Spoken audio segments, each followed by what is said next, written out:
Prego, avanti, accomodatevi. Accomodatevi, signora. Buongiorno, signor Presito, buongiorno. Presidente. Sì, tu devi stare zitto, è maschio, si dice Presito, se era femmina era Presito, se era donna, se era ricchione, si dice Preside. Buongiorno, signor Presito. Buongiorno, signore. Lei è la mamma di Ciro? Sì, sono la mamma di Deve Ciro. fare vici. Che fa?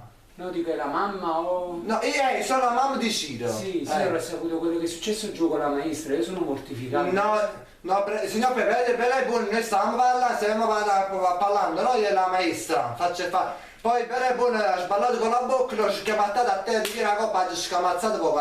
Sì, signora, ma Perché no, mi ha fatto innervosire e quindi l'ho fatta male. Sì, ma lei le sa le condizioni di vostro figlio? Sì, sto malamendo, so che sta malamendo. Sì, non va Darsi che non studi, sta molto la male. maestra non so se le ha parlato.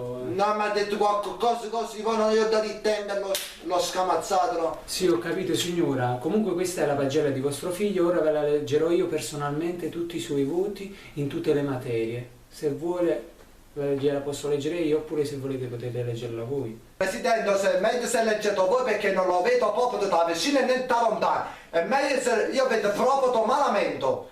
Leggete voi meglio. Vi dico i voti delle materie. Siete voti? Uno in italiano. No. Sì, in italiano, sì, No, io faccio male perché non da farsi fare prima. No. Avanti. Forse Due in storia. Fate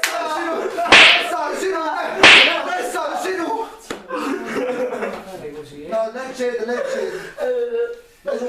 Tre in geografia. Ma tre geografia! Tre geografia! Dici, continuate, leggete ancora. Leggete. Zero in matematica. Non togliamo stesso! Vabbè, là, dici. Poi signor Dove c'hai? c'è la condotta che la finale. Che condotto? Meno in condotta. Meno. No. Meno